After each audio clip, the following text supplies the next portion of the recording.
Sa isang liblib na barangay sa paanan ng Sierra Madre, may nangyayaring isang bagay na higit pa sa imahinasyon ng sinuman. Hindi ito tungkol sa ginto o anumang yamang lupa. Tungkol ito sa pag-asa at pagbabago ng identidad. Ayon sa huling datos, 72% ng mga kabataan sa rehiyong ito ay hindi Ingles, ang nakasanayang pangalawang wika ng mga Pilipino, ang pinag-aralan, kundi Nipongo. Mas nakakagulat pa rito, 82% ng mga kabataang ito ay nasa proseso na ng paghahanda ng kanilang mga papeles, hindi para maging DAE, Overseas Filipino Worker, lang, kundi para tuluyang itakwil ang kanilang pagka-Pilipino at kumuha ng Japanese citizenship. Sa likod ng higit sa 100 milyong populasyon ng Pilipinas, bakit ang mga taga-baryong ito, na libu-libong kilometro ang layo sa Tokyo, ay ipinagkakatiwala ang kanilang kinabukasan sa bansang dating sumakop sa kanila noong ikalawang digmaang pandaigdig? Isang gabi, sa covered court ng Barangay Pag-asa, naganap ang isang mainit na pagpupulong. Dumalo ang mahigit 100 residente, mga magsasaka, tindera, at mga elders ng barangay. Iisa lang ang agenda, ang paggamit ng pondo ng barangay, Internal Revenue Allotment o IRA, at kolektibong ipon ng kooperatiba upang formal na umupa ng isang lisensyadong Japanese teacher. Tumayo si Lolo Tasio, isa sa mga konserbatibong elder na may bitbit pang alaala ng nakaraan. Namumula ang kanyang mukha sa galit habang hawak ang mikropono. Ito ay paglapastangan sa ating kasaysayan. Kalilimutan na ba natin ang dugo ng ating mga ninuno? Bakit natin aanyayahan ang mga Hapon dito? Sigaw niya, ang boses ay nanginginig sa sound system na bahagyang daralgal. Ngunit mabilis na tumayo ang isang batang ama, si Danilo. Hawak niya ang kamay ng kanyang anak na babae. Tay Tasio, kagalang-galang po kayo, pero kung hindi matututo ng Nihongo ang mga anak namin, wala silang pupuntahan kundi ang maging alipin sa sariling bayan o manggagawa na walang karapatan. Hindi po ito tungkol sa nakaraan, tungkol ito sa sikmura at kinabukasan. Nagkaroon ng botohan. Ang resulta, 73 ang pabor, 28 ang tutol. Bilang kabayaran sa guro, nagkasundo ang mga magsasaka. Hindi pera ang ibabayad nila kundi 30 kaban ng pinakamagandang bigas at alagang hayop taon-taon. At kinabukasan, nasaksihan ang pinakamadamdaming tagpo. Si Lola Conching, 72 anyos, ay dumating sa Plaza Hila ang kanyang nag-iisang kalabaw na si Berto.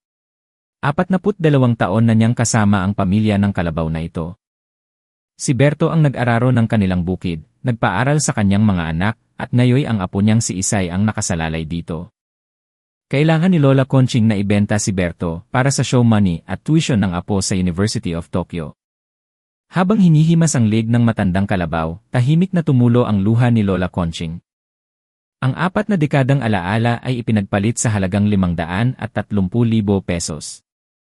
Bulong niya sa paos na tinig, sa pira-pirasong Nihongo na natutunan niya sa radyo, Watashi no Karabaw. Tsubasa ni Narimashita. Ang aking kalabaw ay naging pakpak. Si Professor Sophie Dupont, isang antropologo mula sa Sorbonne University sa France, ay naroon. Nakita niya ang lahat. Napasinghap siya. Pumunta siya rito para pag-aralan ang traditional Filipino rural life, pero ang bumulaga sa kanya ay isang realidad na hindi niya inaasahan. Sa loob ng mga bahay kubo at mga simpleng sementadong bahay, may mga Sony Braviary. Ang mga batang nagpapastol ng kambing ay may hawak na Xperia smartphones. Ang mga karatula sa sari-sari store. 73% ay may Japanese translation. Binuklat ni Prof. Dupont ang kanyang libro sa kasaysayan. Ang Roma ay pumatay ng 2 milyong tao para sakupin ang goal. Ang Britanya ay nagpagutom ng milyon sa India. Ang Amerika ay gumamit ng dahas sa Pilipinas noong 1899. Ang pananakop ay laging marahas. Pero dito sa Pilipinas, sa Barangay Pag-asa, iba ang nangyayari. Walang sundalo. Walang baril. Walang dumanak na dugo. Sa halip, J-pop ang nagbukas ng puso ng mga tao. Anime at J-dramas ang humubog sa kanilang isip. Sony at Toyota ang nagbigay ng trabaho. Ang Pilipinas, na kilala sa pagiging matatag, ay voluntaryong nagpapakupkop. Ito ang kwento ng aking 11 buwang pananatili sa Pilipinas. Ako si Sophie Dupont. At ito ang katotohanan. Setyembre 2024. Lumapag ang eroplano ko sa NA Terminal 3. Mula sa bintana, nakita ko ang pinaghalong ganda at gulo ng Maynila. Mainit ang hangin na sumalubong sa akin paglabas ko ng tube, amoy ng tropikal na alinsangan na may halong jet fuel. May 4 na oras akong layover bago ang biyahe ko papuntang probinsya. Sa paglakad ko sa duty-free area, imbes na mga lokal na produkto o mga tatak na Amerikano na nakasanayan sa Pilipinas, nagulat ako. Isang higanting booth ng Sony Xperia ang nasa gitna. Sa tabi nito, ang showroom ng Panasonic Lifestyle. Ang mga bannering ads ng Globe at Smart ay may kasamang mga Japanese characters. Umupo ako sa lounge. Napansin ko ang mga pasahero, karamihan ay mga Pilipino. Higit sa kalahati sa kanila ay may hawak na Japanese brand smartphones. Wala na ang dominasyon ng Apple o Samsung na nakita ko sa ibang bansa sa Asia. Dito, Sony at Sharp ang hari. Nang sumakay ako sa shuttle papunta sa sakayan ng bus, ang driver ay nakikinig sa radyo. Hindi ito original Filipino music o American pop. Ito ay kanta ng YOASOBI, ang kantang idol na sinasabayan ng driver sa maayos na tono. Sumalubong sa akin si Bato, ang aking local coordinator. Siya ay isang 30 anyos na lalaki, nagtapos ng sosyolohiya sa Diliman, matalino, at may maaliwalas na mukhang Pilipino. Bonjour, Professor Dupont. Welcome sa Pilipinas, bati niya sa akin sa perpektong Pranses, bago lumipat sa Ingles. Ang sasakyang dala niya ay hindi ang inaasahan kong lumang jeep o van. Ito ay isang bagong modelong Toyota RAV4. Tayo na po, ma'am. Mahaba-haba ang biyahe natin papuntang probinsya, sabi niya. Habang binabagtas namin ang EDSA at kalaunay ang Lex North Luzon Expressway, nakadungaw ako sa bintana. Ang mga billboard ay naglalakihan. Ajinomoto, Mitsubishi UA Bank, Toyota, Obayashi Corporation. Sa bawat 10 billboard, 7 ang galing sa Japan. Ang mga kumpanyang Chino na namamayagpag noon? Halos wala na. Amerikano. Iilan na lang. Huminto kami sa isang gas station sa Bulacan para kumain. Pumasok kami sa isang convenience store. Akala ko ay 7-11 na puno ng hotdog at siopaw. Naroon pa rin ang mga yon, pero ang shelves ay puno ng onigiri, bento boxes, at mga inuming hapon tulad ng matcha latte at Pocari Sweat. Bato, tanong ko, ganito ba talaga karami ang impluensya ng hapon dito? Tumawa si Bato habang kumakagat sa spicy tuna onigiri. 10 years ago, ma'am, puro Korean mart at Chinese products ang makikita mo. Pero ngayon, Japan na ang may hawak ng puso ng mga kabataan. Quality kasi at honor. Sawang-sawa na ang mga Pilipino sa fake news at substandard na gamit. Mula sa Maynila, tinahak namin ang daan paakyat ng kabundukan. Unti-unting napalitan ang mga concrete jungle ng mga luntiang palayan. Ang simoy ng hangin ay naging mas presko. Ito na ang Pilipinas na nasa isip ko, kalabaw sa bukid, mga magsasakang may salakot, mga batang naglalaro sa kalsada. Pero may mali. O dapat ko bang sabihin may bago? Sa bawat bubong ng simpleng bahay sa gilid ng daan, may nakakabit na satellite dish at solar panels. Sa harap ng isang lumang bahay kubo, may nakaparadang Toyota Hiace. Pagdating namin sa arko ng Barangay Pag-asa, may nakasulat na pagbati. Maligayang pagdating sa Barangay Pag-asa, at sa ilalim nito, sa malalaking letra ng hiragana at kanji, Ikoso, Pag-asa Mura, I. Nakakabasa sila ng hapon, tanong ko. Kalahati ng populasyon dito marunong magbasa. Ang mga bata. Fluent na sila, sagot ni Bato. Nang gabing iyon, sa aking journal, isinulat ko, Setyembre 16 na, 2024. Dumating ako sa Pilipinas para hanapin ang tradisyon. Pero ang natagpuan ko ay ang hinaharap na nakasulat sa wikang Hapon. Kinabukasan, nagising ako sa tilaok ng manok. 6:00 ng umaga. Ang hamog ay nakatalukbong pa sa mga bundok. Dinala ako ni Bato kay Kapitan Bayani, ang 62 anyos na punong barangay. Siya ay tipikal na Pilipinong leader, may bigote, matipuno ang pangangatawan dahil sa pagsasaka at laging nakangiti. Ang bahay niya ay nasa gitna ng baryo, isang malaking bahay na yari sa semento at kahoy, may malawak na lanay. Magandang umaga, Professor, bati niya sabay abot ng kapeng barako. Pero ang mata ko ay napako sa loob ng kanyang sala. Sa gitna ng mga santong gawa sa kahoy at mga diploma ng anak na nakasabit sa dingding, nandoon ang isang 55-inch Sony Smart TV. Sa ilalim nito, isang Yamaha soundbar. Sa kusina, rinig ko ang ugong ng Panasonic inverter refrigerator. Ang kuryente. Galing sa Honda diesel generator sa likod bahay na katulong ng mga solar panels. Kapitan, sabi ko sa tulong ni Bato, ang gaganda ng mga gamit niyo. Akala ko ba? Tumawa si Kapitan Bayani. Akala mo mahirap kami? Mahirap kami, Prof. Dati, bumili ako ng A na galing China, mura lang. 2 taon lang, sira na. Noong 2019, nag-ipon ako. Bumili ako ng Sony. Sinabi ng salesman sa Gael City, isa 0 years warranty. Mahal, pero 5 taon na, parang bago pa rin. Natuto na kaming mga Pilipino. Aanhin mo ang mura kong sirain. Sa Japan brand, may peace of mind. Naglibot ako sa baryo. May 85 pamilya ang nakatira dito. Sa bawat 6 na bahay, 5 ang may satellite dish. 72% ang penetration rate. Halos lahat ng appliances ay Hapon. Wala akong nakitang gawang China o Amerika. Pagsapit ng gabi, nagbago ang anyo ng baryo. Mula sa madilim na kalsada, nakita ko ang asul na liwanag na lumalabas sa mga bintana ng mga bahay. Ni screens. Sinilip ko ang isa. Ang palabas? Queen of Tears, Japanese dub with Tagalog subtitles, at mga anim. Sa kabilang bahay, nanonood sila ng Ie Arashi, isang sikat na Japanese variety show. Tumatawa ang buong pamilya, lolo, lola, nanay, tatay, at mga anak kahit na iba ang wika. Ang tawa ay universal. Isinulat ko, ang tradisyonal na panonood ng teleserye sa gabi ay napalitan na. Hindi na ang probinsyano ang pinapanood nila. Ang kulturang Hapon ay pumapasok sa kanilang mga tahanan gabi-gabi, hindi bilang mananakop, kundi bilang bisita. 3 araw.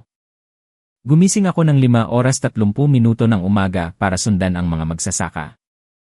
Sa gitna ng palayan, nakita ko ang isang dalagita. Si Isay, o ay sulu sa orihinal na kwento, pero tawagin natin siyang Isay para sa konteksto.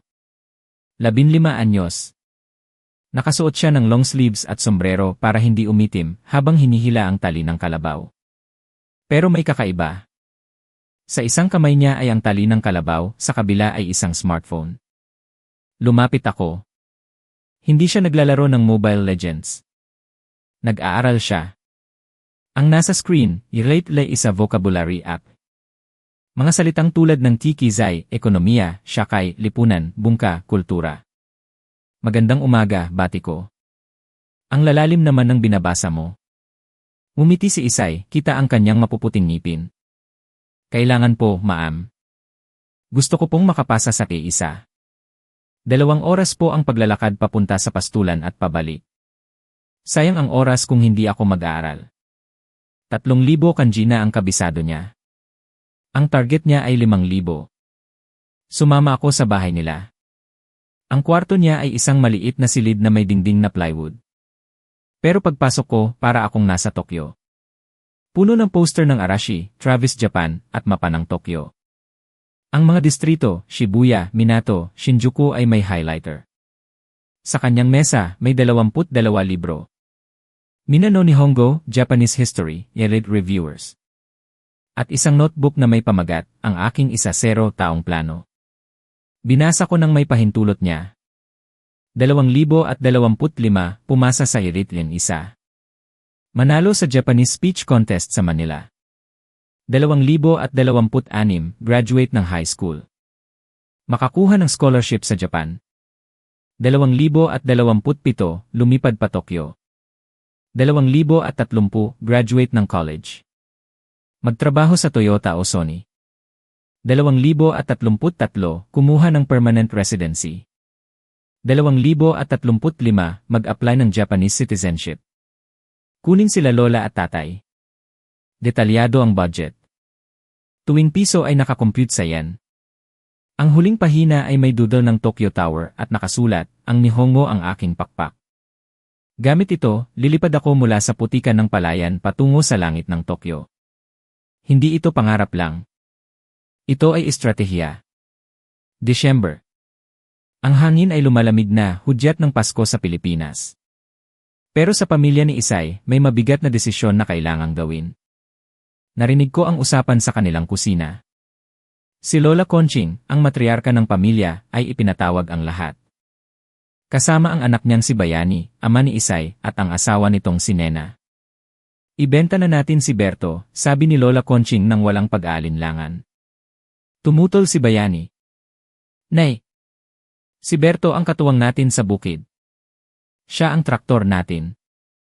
Kung wala siya, paano tayo magtatanim? At siya ang insurance niyo sa pagtanda. Sa Pilipinas, ang kalabaw ay hindi lang hayop. Miyembro ito ng pamilya. Umiling si Lola Conching. Ang kalabaw namamatay. Ang lupa minsan tinatamaan ng bagyo. Pero ang edukasyon ni Isay sa Japan, iyan ang mag-ahon sa atin sa hirap habang buhay. Umiiyak si Isay. Lola, huwag po. Mag-working student na lang ako. Hinawakan ni Lola ang kamay ng apo. Ang mga kamay niyang puno ng kalyo mula sa pagsasaka. Apo, matanda na ako. Kung mabubuhay pa ako ng 10 taon, bonus na yon. Ang gusto ko, bago ako mamatay, makita kitang matagumpay sa Japan. Hindi na kayuko sa putikan tulad ko. Disyembre 5. Dumating ang truck ng livestock buyer mula sa bayan. Inilabas si Berto mula sa kural. Ang kalabaw ay tila nakakaramdam. Umunga ito ng malakas, isang tunog na parang humahagulgol. Nakatayo si Lola Conching sa tabi ng truck. Hinimas niya ang sungay ni Berto. Ang magaspang na balat ng hayop ay basang-basa ng luha ng matanda. May ibinulong siya. Walang nakarinig kundi ako na nasa malapit. Paalam, kaibigan. Ikaw ang naging pa ako sa loob ng 42 taon. Ngayon, ikaw naman ang magiging pakpak ng apo ko. Nang umandar ang truck, hindi umalis si Lola sa kinatatayuan hanggang sa mawala ito sa alikabok ng kalsada. Ang halagang nakuha, 530,000 pesos. Sapat para sa show money at unang taon sa Tokyo. Disyembre 15. Araw ng Linggo. Pagkatapos ng misa, nagtipon ang buong barangay sa multipurpose hall. Ito ang araw ng pagpapasya. Nagmungkahi si Kapitan Bayani na gamitin ang pondo ng barangay para kumuha ng full-time Japanese sensei mula sa Maynila. Mainit ang debate. Bakit hindi na lang natin ipaayos ang kalsada, sigaw ng isang kagawad. Bakit hindi pa tubig sa irigasyon, tanong ng isa. Tumayo si Carding, 49 anyos. Makinig kayo. May 17 tayong kabataan na nasa Japan na ngayon o nagtatrabaho sa mga Japanese companies sa Laguna at Cavite. Ang padala nila dito sa baryo, 3 milyon kada buwan. Ang kalsada nasisira. Ang patubig natutuyo. Pero ang batang marunong maghapon, 10 beses ang laki ng sweldo niyan kumpara sa nagtatrabaho dito sa atin. Tumayo rin si Elena, isang ina. Ang mga anak natin, nag-aaral sa online pero hirap sila sa pronunciation. Kailangan nila ng totoong guro para makapasa sa interview. Ito ang tiket nila palabas ng kahirapan. Botohan na. Kapitan Bayani, ang pabor, itaas ang kamay. Isa-isang tumaas ang mga kamay. Una ang mga kabataan. Sunod ang mga magulang. At sa huli, pati ang ilang matatanda na nakita ang ginhawa ng mga pamilyang may anak sa Japan. Resulta, panalo ang yes. Nagkasundo sila sa sweldo ng guro, libreng tirahan sa isang maayos na bahay, libreng pagkain, at 30 kalabaw kambing o katumbas na halaga sa ani, taon-taon. Isang komunal na sakripisyo para sa kinabukasan. Bumalik ako sa France at isinulat ang aking paper. Ang pamagat, ang mapayapang pananakop, paano naging hapon ang isang baryo sa Pilipinas. Bumalik ako pagkalipas ng 1 taon, Setyembre 2025. Sinalubong ako ni Bato Sagnay. Nakabagong Toyota Harrier na siya. Nag-asawa na ako, Prof. Nag-honeymoon kami sa Hakone, Japan, masaya niyang balita. Pagdating namin sa Barangay Pag-asa, halos hindi ko na makilala ang lugar.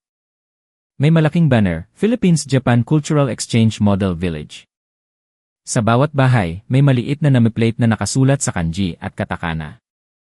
Tanakake, Pamilya Tanaka, alias ng Pamilya Cruz, Satoke, Pamilya Sato, alias ng Pamilya Santos. Binigyan sila ng Japanese names ng kanilang bagong guro, si Sensei Megumi, 28 anyos, mula sa Waseda University, para masanay sa kultura. Sa bagong learning center, nakita ko si Lola Conching. 83 anyos na siya, medyo kuba na, pero nasa loob ng classroom. Kasama siya sa beginner's class. Konnichiwa, Sensei, bati niya. Nilapitan ko siya. Lola, nag-aral ka rin? Umiti siya, wala nang ngipin pero puno ng pag-asa. Gusto kong bisitahin si Isay sa Tokyo. Gusto kong makita ang Kyoto. Sabi nila maganda raw ang mga lumang bahay doon. Gusto kong makita kung saan napunta ang sakripisyo ko kay Berto. Nalaman ko na si Isay ay nakapasa sa isa na may near perfect score. Nasa Tokyo University na siya ngayon, scholar. Sa huli, napagtanto ko ang katotohanan. Ang pananakop ng Hapon noong 1940 ay nabigo dahil ginamit nila ay dahas at espada. Ngayon, sa ika-21 siglo, nagtagumpay sila. Ang sandata nila? Ekonomiya, kultura at pag-asa. Ang mga Pilipino sa baryong ito ay hindi na lang basta Pilipino. Sila ay mga global citizens na may pusong Hapon. Hindi sila pinilit. Sila ang pumili. Habang palubog ang araw sa likod ng Sierra Madre, nakita ko ang mga usok na lumalabas sa mga tsiminya ng mga bahay. Naamoy ko ang sinaing. Pero ang naririnig ko mula sa mga bintana ay hindi radyo ng iyan. Ito ay balita mula sa GNE. Ang kasaysayan ay nagbabago, hindi sa pamamagitan ng digmaan, kundi sa pamamagitan ng pangarap. Ito ang bagong mukha ng Barangay Pag-asa.